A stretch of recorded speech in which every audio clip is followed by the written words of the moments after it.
तो दिल्ली के उप मुख्यमंत्री मनीष सिसोदिया के ऊपर सीबीआई की जो रेड हुई है उसको लेकर लगातार आम आदमी पार्टी और बीजेपी आमने सामने। इस वक्त सौरभ भारद्वाज आम आदमी पार्टी के जो नेता हैं वो प्रेस कॉन्फ्रेंस कर रहे हैं, सीधा उन्हीं का रुख करते हैं। स्कैम में पूरा का पूरा कैंपेन चलाया, मुकदमे किए, दबाव बनाया। 2019 में इन्होंने भारतीय जनता पार्टी ज्वाइन कर ली, सारी इन्वेस्टिगेशन ठंडे बस्ते में। शुभेंदु अधिकारी आपको बता चुका हूं। और इस तरीके से दर्जनों ऐसे बड़े बड़े नेता अलग अलग राज्यों में रहे हैं जिनके खिलाफ भारतीय जनता पार्टी की सेंट्रल लीडरशिप ने एक कैंपेन चलाया, ईडी और सीबीआई से मुकदमे दर्ज कराए, उनके घर और उनके साथियों पर छापे डलवाए, उनको बदनाम किया। और उसके बाद वो जब भारतीय जनता पार्टी में आ गए तो वो दूध से नहाकर भारतीय जनता पार्टी की वॉशिंग मशीन में धुलकर बिल्कुल साफ सुथरे बाहर निकले। ये आईना भारतीय जनता पार्टी को दिखाना जरूरी है और देश के लोगों को यह जानना बहुत जरूरी है कि भारतीय जनता पार्टी किस तरीके से ऑपरेट करती है, अपने खिलाफ बोलने वालों के मुंह बंद कराने के लिए क्या करती है। आज दिल्ली के उप मुख्यमंत्री ने यह खुलासा किया कि उनके ऊपर जो सीबीआई की, ईडी की धरपकड़ हो रही है उससे संबंधित उनको एक मैसेज आया है भारतीय जनता पार्टी से। भारतीय जनता पार्टी ने कहा है आप भाजपा में आ जाइए, आपके सारे केस हम सुलट लेंगे। सोचिए भारतीय जनता पार्टी आज किस हद तक गिर चुकी है। और मनीष सिसोदिया जी ने क्या कहा, मुझे लगता है जिन लोगों ने मनीष सिसोदिया के नाम का मजाक उड़ाया, उनके नाम के साथ जुड़े हुए सिसोदिया शब्द का मजाक उड़ाया, उनको भी ये बहुत बड़ा करारा जवाब है। मनीष जी ने बोला जो सिसोदिया लिखा हुआ है ना, ये महाराणा प्रताप के वंश से आया है शब्द। हम वो सिसोदिया हैं जो अपनी गर्दन दे सकते हैं मगर गद्दारी नहीं कर सकते। तुम्हें जितने मुकदमे करने हैं कर लो, फांसी पे लटकाना है लटका देना। हम महाराणा प्रताप के राजपूत वंशज हैं, सर कटा देंगे मगर देश के दुश्मनों के साथ दोस्ती नहीं करेंगे, भ्रष्टाचारियों के साथ हाथ नहीं मिलाएंगे मनीष सिसोदिया। और आज इस पार्टी को, पूरी दिल्ली को मनीष सिसोदिया के ऊपर गर्व है। मुझे बहुत गर्व है इस प्रेस कॉन्फ्रेंस को करते हुए कि मनीष सिसोदिया जी को यहां तक कहा गया, बहुत कम लोग होंगे जो इतनी बड़ी चीज को ठुकरा सकें। उनको यह कहा गया कि हमारे पास दिल्ली के अंदर केजरीवाल के मुकाबले कोई चेहरा नहीं है।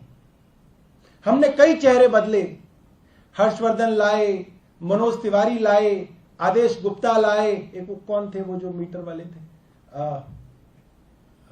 उपाध्याय जी, सतीश उपाध्याय जी लाए, कई लोग लाए, कोई जम ही नहीं रहा। केजरीवाल के कद का कोई आदमी नहीं मिल रहा। आप भारतीय जनता पार्टी में आ जाइए, भारतीय जनता पार्टी का मुख्यमंत्री उम्मीदवार आपको बनाएंगे। आपकी अच्छी छवि है, लोग पसंद करते हैं, आपका बड़ा करियर है, आप आगे तक जा सकते हैं। उप मुख्यमंत्री जी ने कहा मैं महाराणा प्रताप का वंशज हूं। अरविंद केजरीवाल मेरे गुरु हैं, मेरे मुख्यमंत्री नहीं है, मेरे गुरु हैं। उनके साथ गद्दारी नहीं कर सकता। और मनीष सिसोदिया जी का सपना उन्होंने बताया कि मेरा सपना देश के हर बच्चे को अच्छी शिक्षा देना है। मेरा सपना मुख्यमंत्री बनने का सपना नहीं। दोस्तों, आज देश को यह बताने की जरूरत है कि भारतीय जनता पार्टी किस हद तक गिर चुकी है, किस हद तक 2014 से अब तक कई दर्जन बड़े बड़े नेताओं को डरा धमकाकर ये चुप कराते हैं या अपनी तरफ लेते हैं। और आज इसका खुलासा हमारी पार्टी के उप मुख्यमंत्री मनीष सिसोदिया जी ने किया है। मुझे लगता है कि उन्होंने एक ट्वीट भी किया है जिसमें उन्होंने जानकारी दी है।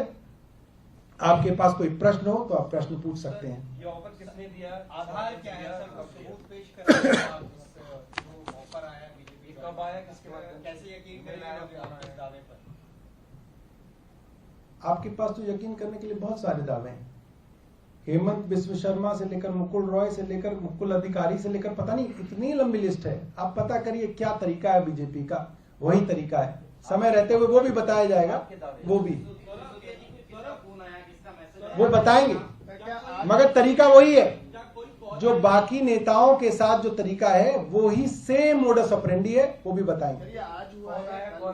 ये मैंने नहीं पूछा कि उनसे कि आज हुआ है कल हुआ है, मगर ये मोडस ऑपरेंडी आज से नहीं चल रही है, 2014 से चल रही है।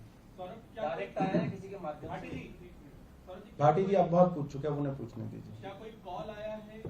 ये मेरी बातचीत नहीं हुई है मनीष जी से, इसके बारे में और जानकारी देंगे, मगर सेम मॉडस ऑपरेंडी से सेम तरीके से इस चीज को बढ़ाया जा रहा है। आपने तो एक आपने हिस्ट्री बता दी कि जी जी जी, लेकिन जो दावा मनीष सिसोदिया ने किया है उसके लिए तो कोई कॉल या मैसेज आना जरूरी है। बिल्कुल मनीष जी, बिल्कुल बिल्कुल। इस पूरी चर्चा के अंदर आगे भी आपको बताएंगे। पहली प्रेस कॉन्फ्रेंस नहीं है दोस्तों, अभी तो कई प्रेस वार्ता करेंगे इसके ऊपर।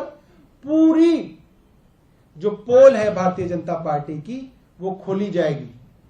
और ये सवाल भारतीय जनता पार्टी से जरूर पूछना मेरे दोस्तों कि ऐसा क्या हो जाता है कि जिसके खिलाफ भारतीय जनता पार्टी कैंपेन चलाती है, और आज तो सारी एजेंसीज भी भारतीय जनता पार्टी के अधीन है, जब वो आदमी भारतीय जनता पार्टी के अंदर आ जाता है तो सारे केस ठंडे बस्ते के अंदर चले जाते हैं, सारी इन्वेस्टिगेशन खत्म हो जाती है, सारी कैंपेन बंद हो जाती है।